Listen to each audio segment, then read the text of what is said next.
चलो जी, स्वागत दोस्तों इंग्लिश लाइब्रेरी में। जैसा कि आप सभी को पता है कि हम लोग एमएच अब्राहम्स की जो सीरीज़ है उसको स्टार्ट किए हुए हैं और हम लोग यहाँ पे डिटेल एनालिसिस के साथ जितने भी पीवाईक्यू है उस पीवाईक्यू भी को भी मैं रिमार्क करते हुए जाता हूँ ताकि आपको पता लगे कि ये जो बुक है आपकी वो कितनी इम्पोर्टेंट है इंग्लिश लिटरेचर की दुनिया में, ठीक है? ये बुक बहुत इम्पोर्टेंट, इस बुक से तकरीबन 20, 30, 40 मेरे ख्याल से तो 40% एग्ज़ाम क्वेश्चंस इसी बुक से आपके पूछे जाते हैं, ठीक है? तो वन ऑफ द मेरा जो क्वालिफ़ाइड करने का रीज़न था यूजीसी नेट वो इसी बुक को मैं देता हूँ क्योंकि इस बुक में बहुत सारे ऐसी इन्फॉर्मेशन दी गई है, जो हमारे एग्ज़ाम पर्सपेक्टिव से बहुत इम्पोर्टेंट रोल है, ठीक है?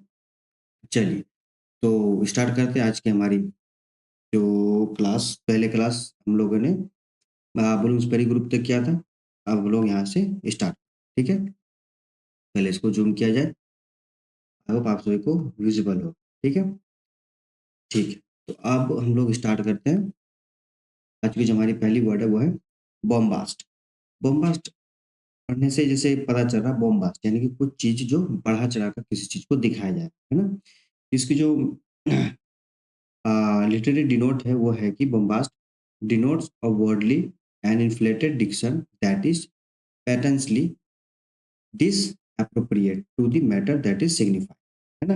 यानी कि जो मैटर है जिसको सिग्निफाई करता है उसको डिस प्रोप्रिएट तरीके से दिखाता है, यानी कि वो जैसा है वैसा नहीं दिखा, उसको बढ़ा चढ़ा के दिखाया जाता है, उसे बम्बास्ट कर, ठीक है?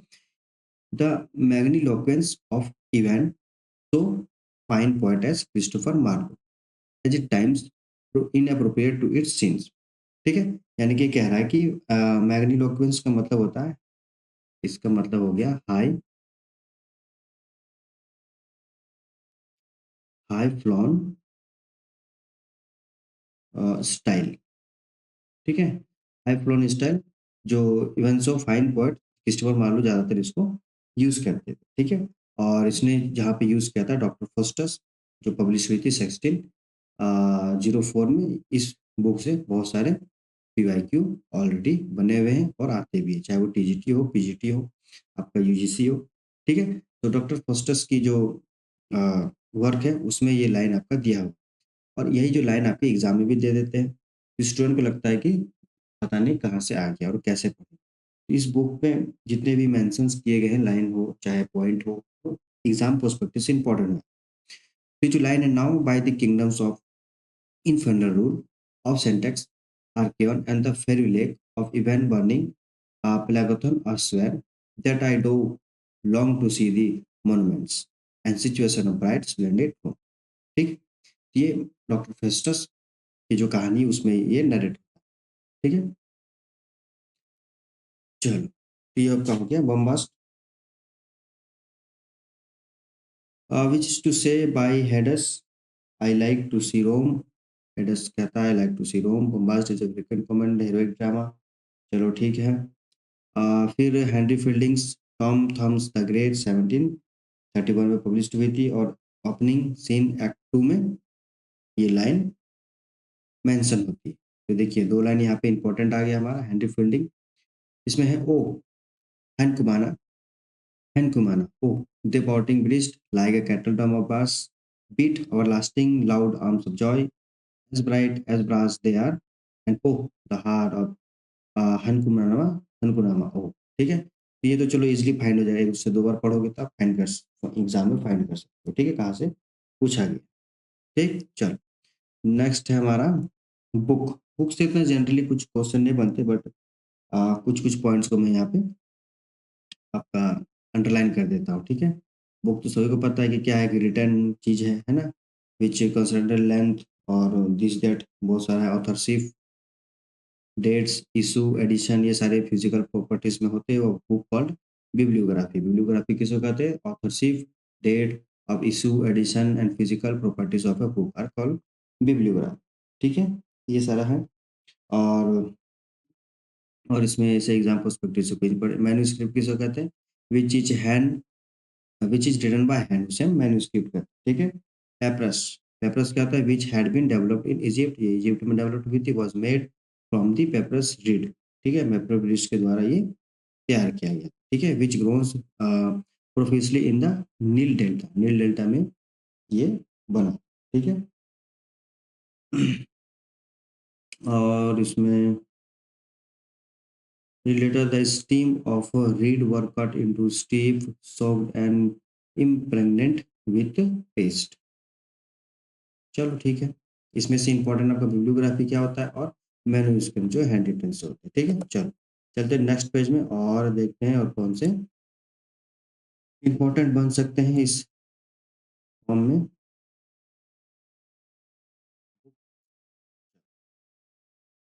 फिर फिफ्थ एक मिनट पेन चेंज किया था, हाँ।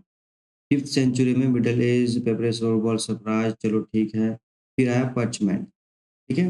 पर्चमेंट किसे कहते हैं? Was made from the skin of sheep, goats और क्वेल्स, ठीक है? उसे भेड़ के स्किन से या फिर बकरे के स्किन से या फिर काफ्स होते हैं, क्या बोलते हैं उसको? पंजे से उसे तैयार किया जाता था, उस पे लिखा जाता था, उसे हम पर्चमेंट कहते थे, ठीक है? ये सब पॉइंट थोड़ा याद रखिए अगर पूछ दिए बाय द वे। अभी तक तो शायद मैंने तो नहीं देखा है। वेलम, वेलम क्या होता है? Vellum is sometimes used interchangeably with parchment, ठीक है? पर्चम के में उसमें अल्टरनेट यूज़ किया जाता है। और ये क्या होता था? स्किन ऑफ अ काफ और किड, मतलब जो बच्चे होते हैं भेड़ के सॉरी उम, बछड़े जो होते हैं बैल के उसको काफ बोलते हैं, उसकी स्किन को यूज़ किया जाता है, ठीक? चलो फिर और कुछ इम्पोर्टेंट इसमें नहीं है। The course of middle age many monasteries had क्या है? स्क्रिप्टोरिया स्क्रिप्ट चलो ठीक है। और कुछ इसमें इम्पोर्टेंट नहीं, एग्जाम पर्सपेक्टिव से तो मुझे नहीं लग रहा है। टाइम वेस्ट नहीं करते हम लोग, आगे बढ़ते हैं, ठीक है? और क्या है? द टर्म इनकू नेबुला, ये क्या होता है? designates book that were produced in the infancy of printing during the half century before 15 infura is Latin for swaddling cloth और pedal। उतना कुछ इम्पोर्टेंट नहीं बुक एग्जाम रिलेटेड, तो हम लोग आगे बढ़ते हैं, ठीक है? बुक एडिशन बुक फॉर्मेट इसमें भी कोई काम का चीज़ नहीं है हमारे हिसाब से। फिर आगे बढ़ते हैं, बुक हिस्ट्री स्टडी इसमें भी कोई इम्पोर्टेंट नहीं है, ये भी वही है सेम चीज़। बुक हिस्ट्री चलो इसमें भी नहीं है। हाँ, ये हमारा काम का चीज़ एग्ज़ाम, यहाँ हम लोग एग्ज़ाम पर्सपेक्टिव से ही पढ़ेंगे चीज़ों को, ज़्यादा इधर-उधर की बातें नहीं और ज़्यादा चीज़ों को बढ़ा-चढ़ा के भी एक्ज़ैजरेट नहीं करेंगे, ठीक है? एक्ज़ैजरेट करने का कोई फ़ायदा नहीं है, हमें एग्ज़ाम पर्सपेक्टिव से पढ़ना है, ताकि क्वालीफाई है ना? चलो वी विल डला ये जो हमारी वर्ड है बाउंड्राइज़, बाउंड्राइज़ एक वर्ड है जो क्या करता है कि रिमूव करता है। मैं यहाँ लिख देता हूँ remove improper improper material material, ठीक है? तो वल्गराइज़ का मतलब होता है रिमूव करना जो इम्प्रॉपर मटेरियल यानी किसी वर्क में कोई किसी कटनी-छँटनी को वल्गराइज़ कहते हैं। To delete from an edition, है ना? अच्छा यहाँ पे लिखा हुआ था, चलो। To delete from an edition of a literary work passage considered by 1 minute ये ऑटोमेटिक क्या हो गया ये?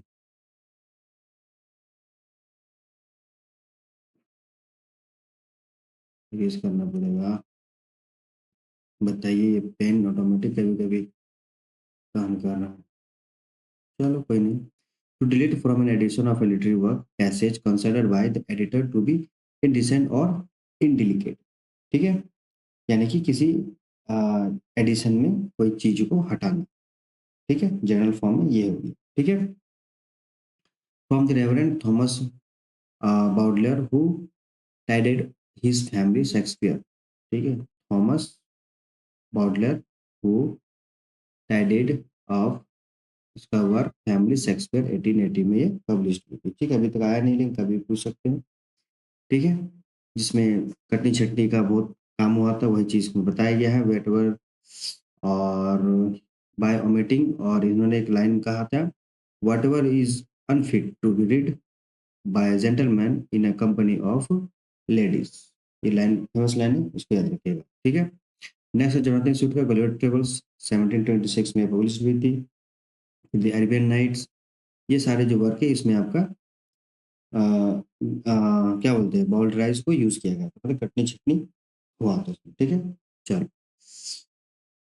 सबसे इम्पोर्टेंट ये है बर्लेस्क, ठीक है। बर्लेस्क, बर्लेस्क को समझते हैं। तो बर्लेस्क क्या होता है? बर्लेस्क एक वर्ड है, एक कंसेप्ट है, जिसके जरिए हम इमिटेट करते हैं, ठीक है। हम किसी चीज का नकल उतारते हैं। हम नकल जब उतारते हैं तो या तो वो एग्जैक्ट तो होगा नहीं, कुछ ना कुछ कमियां रहेंगी, कुछ ना कुछ ज्यादा हो जाएगा, तो वो बर्लेस्क। तो burlesque has been succinctly defined as an incongruous imitation, ठीक है। यानी कि बर्लेस्क क्या करता है? इनकॉन्ग्रुअस का मतलब होता है बेमेल, बेमेल, ठीक है। यानी कि जिसका मेल नहीं। बर्लेस्क क्या करता है? किसी डिफाइन करता है एन अनकॉन्ग्रुअस इमिटेशन, नकल कर रहा है, कैसा? बेमेल, मतलब कि एक जैसा नहीं, वो अलग है, तो उसे हम बर्लेस्क करते हैं, ठीक। दैट इट इमिटेट्स, ये नकल करता है, the manner, the form of style, the form of style को नकल कर सकता है, इमिटेट कर सकता है। The subject matter of serious literary work, या सीरियस लिटरेरी वर्क को कर सकता है। वर्क और लिटरेरी जर्नल, ठीक है, लिटरेरी जर्नल को कर, ठीक है। अब यहाँ पे हम लोग कुछ कंसेप्ट को देखते हैं। तो बर्लेस्क तो इमिटेशन हो गया। अब इसके दो ब्रांच निकलते हैं जनरली, ठीक है। एक होता है पैरोडी, ठीक, और दूसरा होता है ट्रेवर्सिटी, ट्रेवस्टी, ठीक है, ट्रेवस्टी। इन दोनों में क्या है कि पैरोडी कब यूज होता है? पैरोडी भी एक इमिटेशन है, और ट्रेविस्टी भी एक इमिटेशन, अब बर्लेस्क भी है। तो बर्लेस्क एक जनरल फॉर्म को बता रहा है कि इमिटेशन चल रहा है, फॉर्म और स्टाइल। इन पैरोडी और ट्रेविस्टी क्या करता है? उसको जॉनरा को डिवाइड कर देता है। कैसे? अगर फॉर्म और स्टाइल, सपोज फॉर्म, किसी भी वर्क का फॉर्म और उसका जो स्टाइल है, उसका जो स्ट्रक्चर है, वो हाई है, वो कैसा है? बहुत बढ़ा चढ़ा के लिखा गया है, बहुत ही एक कह सकते हैं कि हाईली एलिवेटेड स्टाइल में लिखा गया, और उसका जो सब्जेक्ट है बहुत ही छोटा, ठीक। फॉर एग्जांपल, आप जब देखोगे द रीप ऑफ लॉक, जो अलेक्जेंडर पॉप के द्वारा लिखा गया, तो उसमें एक कहानी क्या है? कहानी ये है आपका कि चोटी को काट दिया है, और उसी में सारा कहानी लिखा गया। तो सिंपल है, सब्जेक्ट तो बहुत सिंपल है कि चोटी को काट दिया गया है, लेकिन उसी चोटी को काटने पे उसका जो फॉर्म है, स्टाइल, उसको ऐसे एलिवेटेड स्टाइल से लिखा गया है कि पढ़ने में दिक्कत होती है। तो वो हो गया पैरोडी। उसी का उल्टा है ट्रेविस्टी। ट्रेविस्टी क्या है? सब्जेक्ट बढ़िया रहेगा, लेकिन उसका फॉर्म और स्टाइल जो है वो उतना बेहतरीन नहीं होगा। इसका जस्ट अपोजिट वो ट्रेविस्टी हो गया, ठीक है। चलो, अब हम लोग आगे बढ़ते हैं। आई होप यहाँ तक समझ में आ गया। अब हम लोग डिफिनेशन को पढ़ लेते हैं। तो बर्लेस्क, जैसे मैंने कहा, parody and travesty are sometimes applied interchange, ठीक है, इंटरचेंजेबली ये यूज होता है। कैसे यूज होता है अब हम लोग देखते हैं। It's better to follow the critic who use burlesque as a genre, as a generic name, and use the other term to discriminate a species of burlesque. Sorry, a species of burlesque. We must keep in mind. चलो ठीक है, इतना दिमाग नहीं लगाना है। हाँ, point one में इन burlesque imitation the form of style, देखो यहाँ पे the form of style may be either lower or higher in a level and dignity than the subject to which it is unconsciously applied, ठीक है। यानी कि इसमें कहा गया कि तो फॉर्म एंड स्टाइल में भी इधर लोअर, या तो लोअर हो सकता है या हाई हो सकता है कि नहीं। तो वो एक बर्लेस के फॉर्म में आ गया। लेकिन जब इसको हम अब आगे बांटते हैं, अब क्या आगे बांट रहे हैं? देखिए, the form and style are high. जैसे मैंने कहा कि द फॉर्म और स्टाइल हाई रहेगा, और बड़ा चढ़ा के लिखा गया, and dignified but the subject is low. Subject कैसा है? लो है। जैसे मैंने चोटी का एक एग्जांपल दिया कि अलेक्जेंडर पोप ने क्या किया, छोटे से मुद्दे को बढ़ा चढ़ा के लिखा, तो वो हाई बर्लेस हो, ठीक है। तो हाई बर्लेस यानी कि पैरोडी, यानी कि पैरोडी। इसी के अपोजिट ट्रेविस्टी, सॉरी, हाँ, ट्रेवेस्टी उसी के opposite, which is called we have हाइबरनेस, है ना? If the subject is high, if the subject is अब सब्जेक्ट हाई, है ना? Dig a dignity but the style and manner of treatment are low. जैसे मैंने कहा कि ये हो गया ट्रेवेस्टी, ट्रेवेस्टी। आई होप आप सभी को क्लियर होगा हाइपरलेस एंड लोवरलेस। ठीक है?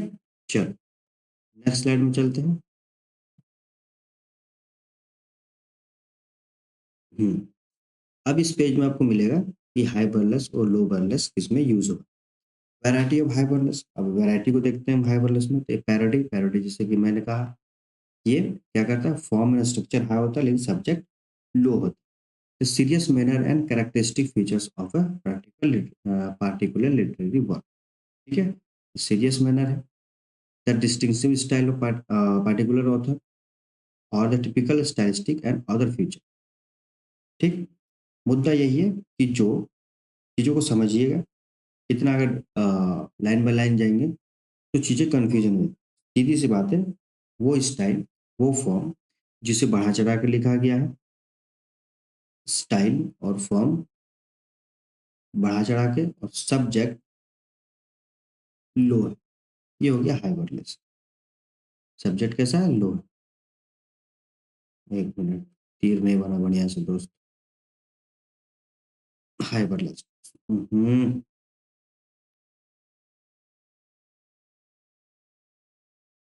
सब्जेक्ट कैसा है? लो है, और फ़ॉर्म और स्टाइल कैसा है? हाई। तो पैरोडी हो गया, ठीक है?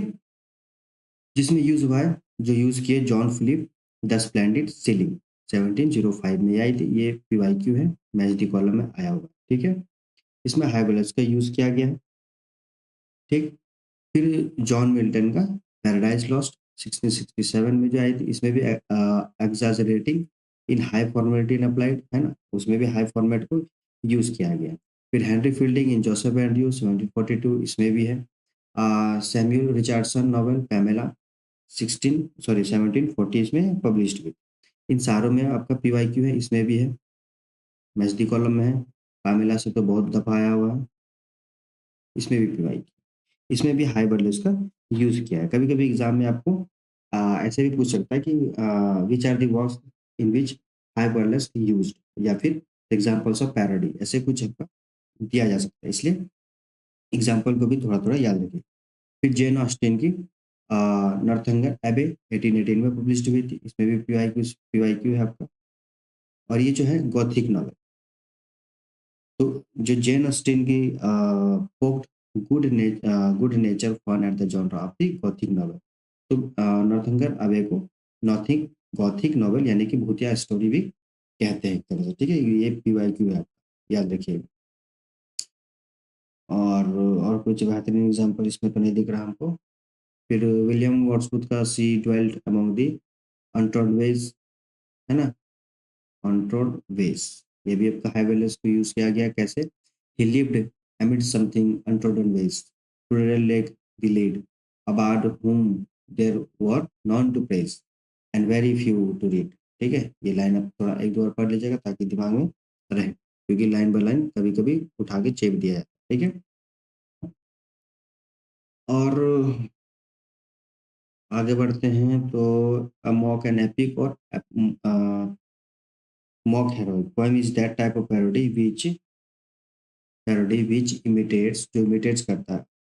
मॉक एपिक और मॉक हेरोइक क्या होता है?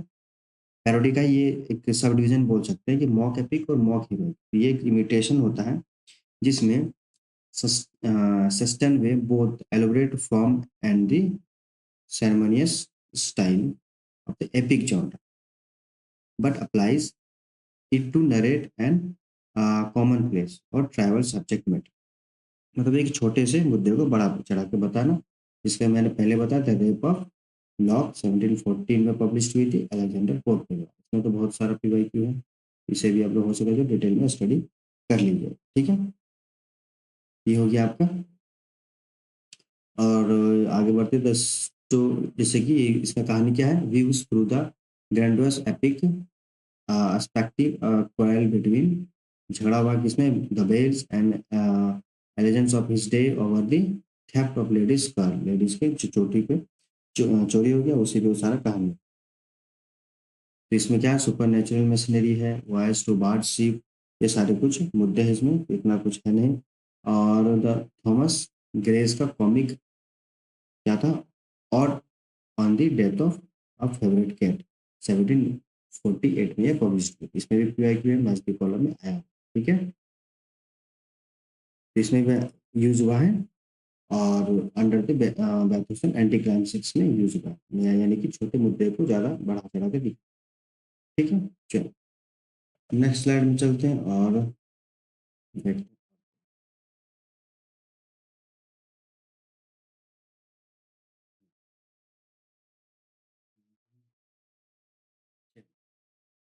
वैरायटी ऑफ लो बर्लेस को देखते हैं। लो बर्लेस यानी कि याद रखिएगा ट्रेविस्टी की बात हो रही है, ठीक है, इसकी बात हो रही है।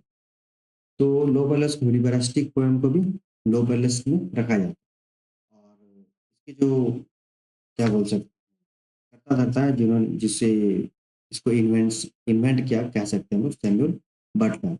और इनकी जो पोएम थी हुडिब्रास, जो पब्लिश हुई थी 1663 में, उसमें हुडिब्रास्टिक पोएम का टर्म आया, ठीक है। विच सेटराइज, जो सेटराइज करता है किसका, रिजिड प्यूरिटनिज्म का, ठीक है, by describing the adventure of Puritan knight, sir Hudibras, ठीक है। सर हुडिब्रास एक प्यूरिटन नाइट्स थे, जो प्यूरिटनिज्म जो उस वक्त 1663 में जो प्यूरिटन्स की सिचुएशन चल रही थी, उस पे वो क्या कह सकते हैं, सैटराइज करते हैं, ठीक है। और ये 17th सेंचुरी की बात, ठीक है, ऑब्वियस 1663।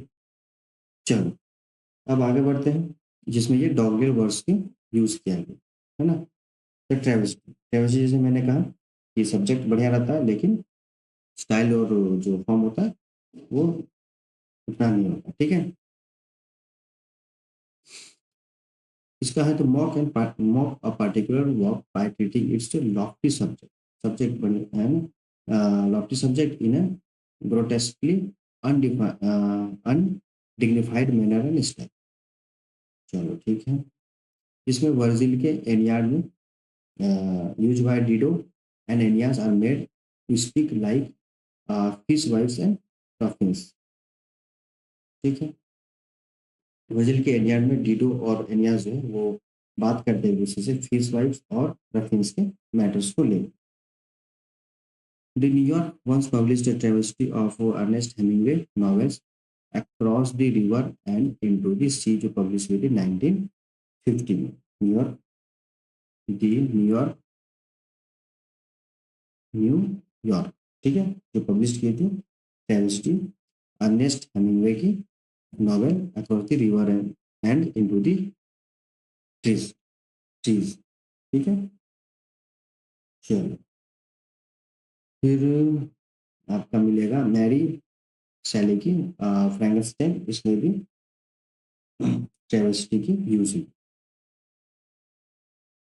चलो और आगे बढ़ते हैं हम लोग। लैम्पून, लैम्पून किसे कहते हैं, शॉर्ट सटारिकल वर्ब को लैम्पून कहते हैं, बस इतना ही जानना है इसमें। कैरिकेचर, कैरिकेचर कहते हैं विच इज वर्बल डिस्क्रिप्शन, एक वर्बल डिस्क्रिप्शन है किसका, कैरिकेचर एक वर्बल डिस्क्रिप्शन है ना किसका, जैसे कि एग्जैजरेट, बढ़ा चढ़ा के चीजों को दिखा रहा है, डिस्टॉर्टेड, और for comic effect, for comic effect के लिए पर्सन डिस्ट्रिक्टिव फिजिकल फीचर्स, अ, एक कॉमिक इफेक्ट के लिए चीजों को बढ़ा चढ़ा के दिखाना, उसे कैरिकेचर कहते हैं, ठीक है। चलो तो अब आगे बढ़ते हैं। The modern sense of burlesque, modern sense क्या है, अगर स्टडी को लिख लियो, ठीक है। जॉन गेट्स का बैगर ओपेरा, जो पब्लिश 1728 में, याद रखिएगा आप लोग। फिर PYQ है इसमें, मैं मेंशन करते चलता हूँ ताकि पता चले, है ना। Which star become the model of German three penny opera by Bertolt Brecht and Kurt Weill, 1928 में पब्लिश हुई, ठीक है। चलो तो ये हो गया, और आगे हम लोग ये अपने सेल्फ स्टडी के लिए सब लोग पढ़ सकते हैं, है ना। चलो नेक्स्ट स्लाइड में सी अल्फाबेट स्टार्ट हो गया है, तो सी में कैनन ऑफ फॉर लिटरेचर। इसमें एग्जाम पर्सपेक्टिव से मुझे नहीं लगता कि कुछ है, तो थोड़ा देख लेते हैं। हम्म द ग्रीक वर्ड कैनन, है ना, सिग्निफाई अ मेजरिंग रॉड और a rule, was extended to denote a list or pattern। चलिए ठीक है। Hebrew Bible, the new testament. चलिए इतना एग्जाम पर्पज से तो इम्पोर्टेंट नहीं है, थोड़ा आगे बढ़ते हैं। कार्पेट कार्पेट, ठीक है, ये इम्पोर्टेंट है हमारे एग्जाम से रिलेटेड, इसको हम लोग कर लेते हैं।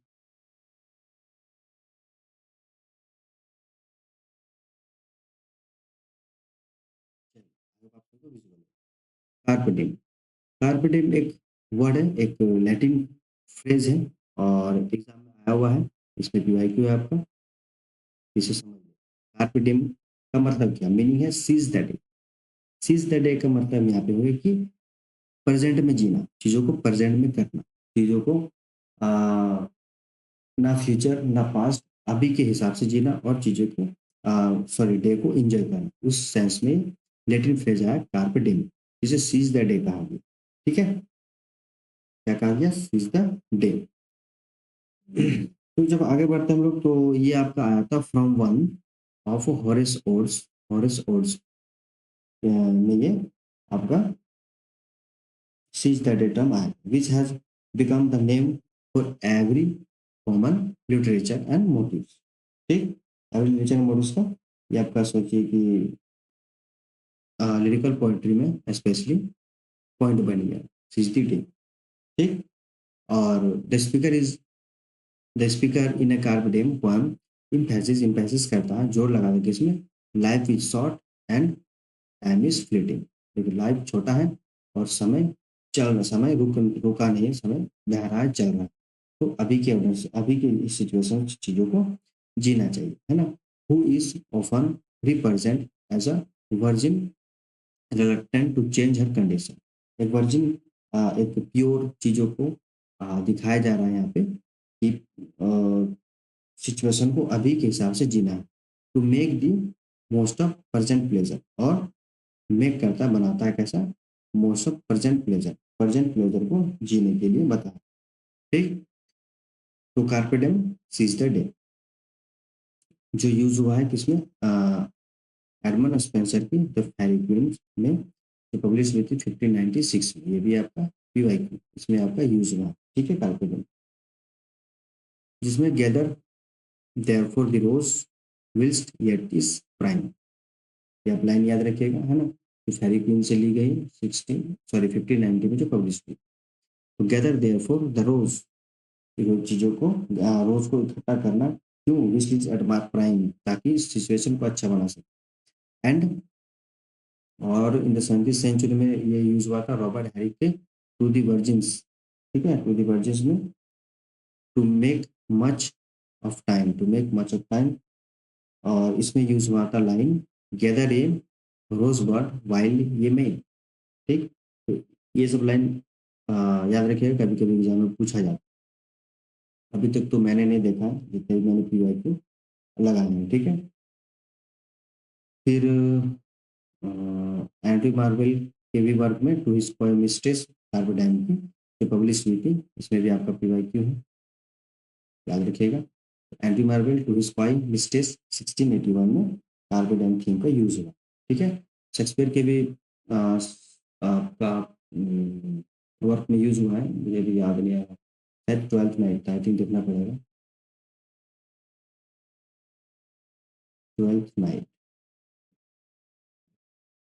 ठीक है, इसमें भी टाइम थीम का यूज हुआ। चलो फिर आगे बढ़ते हैं हम लोग। आगे फिर आपका क्या है, कैल्टिक रिवाइवल। तो कल से हम लोग नेक्स्ट क्लास में कैल्टिक रिवाइवल से स्टार्ट।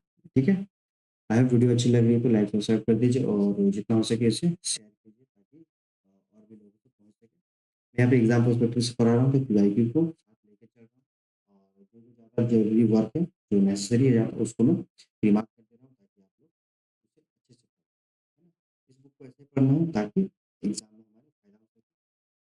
तो वीडियो को देखने के लिए बहुत-बहुत धन्यवाद। मिलते हैं नेक्स्ट क्लास में।